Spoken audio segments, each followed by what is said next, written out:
warahmatullahi wabarakatuh. Selamat datang di Cispi Channel Sharing and Learning.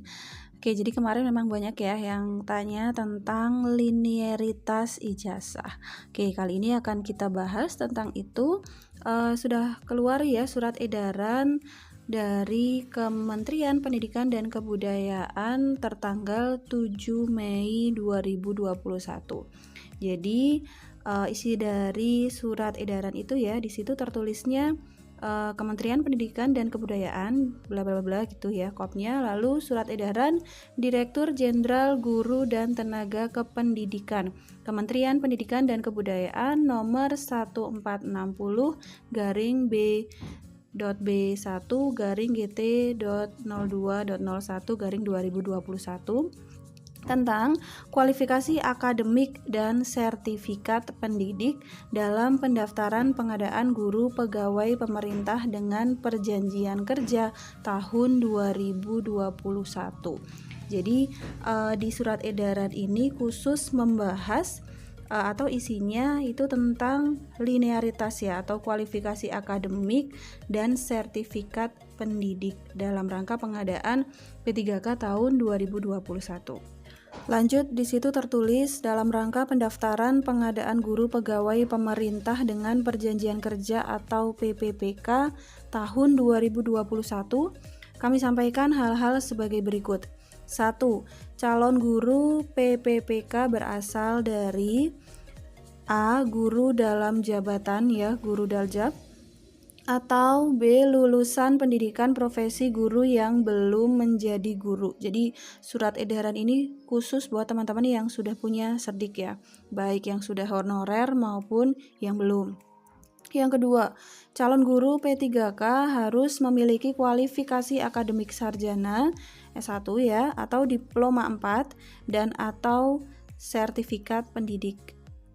3. Calon guru P3K mendaftar sesuai dengan sertifikat pendidiknya. Ya, ini. Jadi mendaftarnya sesuai dengan sertifikat pendidiknya itu apa gitu jurusannya. Yang keempat, apabila calon guru P3K tidak memiliki sertifikat pendidik, maka mendaftar sesuai dengan kualifikasi akademiknya. Ini buat yang teman-teman belum berserdik. 5. Daftar kualifikasi akademik dan sertifikat pendidik untuk mengisi bidang tugas atau mata pelajaran yang akan diampu oleh guru P3K tercantum dalam lampiran surat edaran Direktur Jenderal ini. Jadi ada lampiran ya di sini sampai halaman 312 kalau nggak salah, atau berapa tadi ya. Gitu. Jadi demikian surat edaran ini kami sampaikan untuk mendapat perhatian dan ditindaklanjuti sebagaimana semestinya. Oke, ini jadi menjawab pertanyaan dari teman-teman semua ya, gimana yang ijazahnya itu tidak linear gitu. Jadi misalkan di serdiknya ya ijazahnya bahasa Indonesia gitu, lalu pengen mendaftar di SD, apakah bisa? Nah, harusnya kan tidak bisa karena tidak linear. Tapi berdasarkan surat edaran nih yang baru, nah teman-teman cek saja di lampirannya. Nanti dicari sesuai dengan teman-teman itu jurusannya apa, lalu bisa masuk ke mana saja. Apakah mau ke SD, SMP, SMA, apakah di situ tersedia? Nah, nanti benar-benar difikirkan mana yang peluangnya itu paling besar, kurang lebih seperti itu. Oke, kita akan lihat lampirannya, kita akan beri contoh beberapa jurusan gitu mungkin ya. Saya ambil contoh di sini untuk yang di bawah ya. Kode 124, nama bidang studinya biologi. Nah, teman-teman cek lagi punya teman-teman itu kodenya berapa gitu ya. Di sini bisa mendaftar di satuan pendidikan SD, SMA, SMK maupun SMP.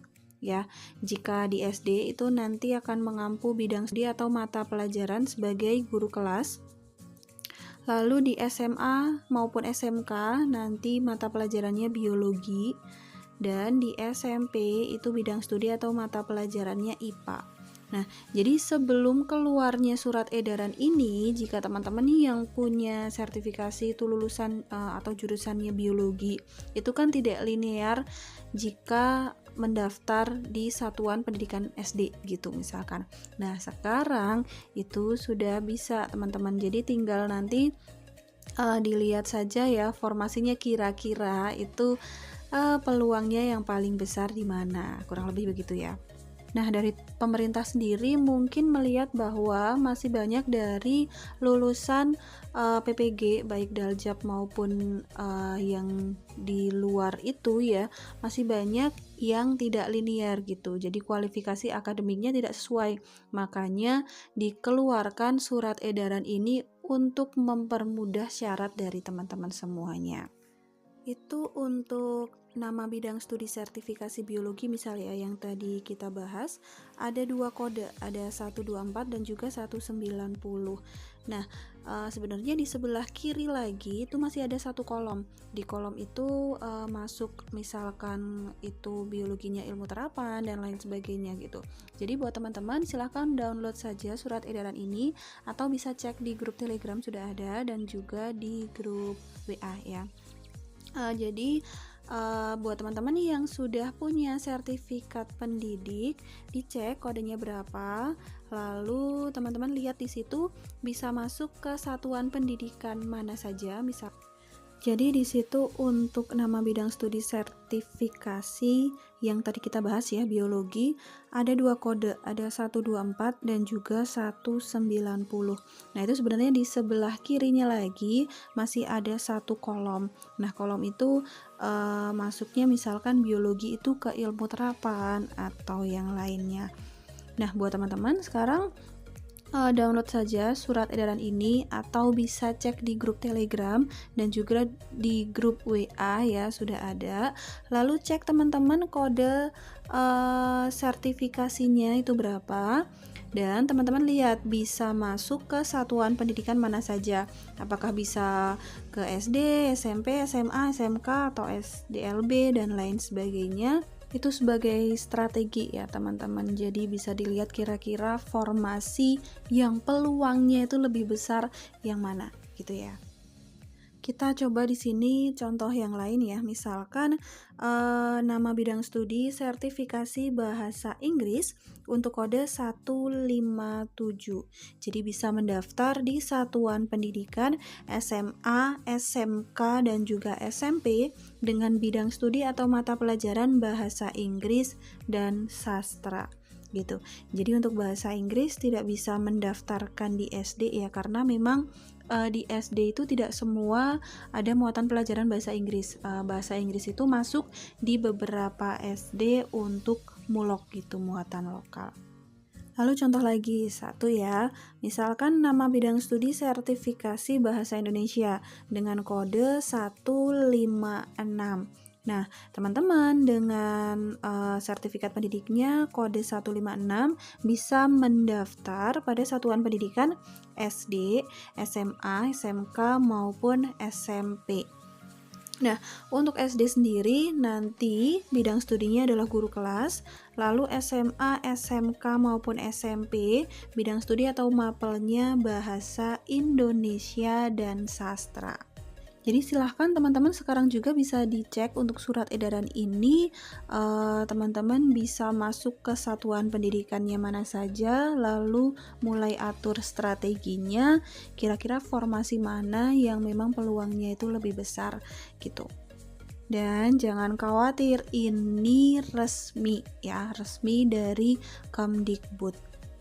Nah, kalau dilihat untuk formasi PGSD ya atau guru SD itu biasanya mendominasi ini yang formasinya paling banyak gitu karena memang jumlah dari SD itu kan lebih banyak ya, jauh lebih banyak daripada SMP maupun SMA.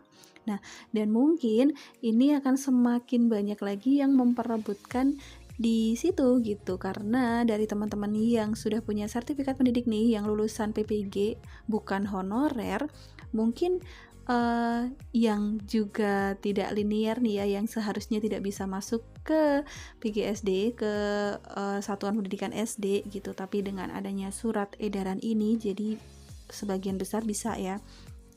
mungkin akan banyak melirik ke situ gitu karena besarnya peluang di situ. Karena kalau aku lihat ya persaingan guru mapel itu ketat banget. Jadi misalkan guru matematika, guru bahasa Indonesia itu yang mendaftar di SMP maupun SMA gitu ya.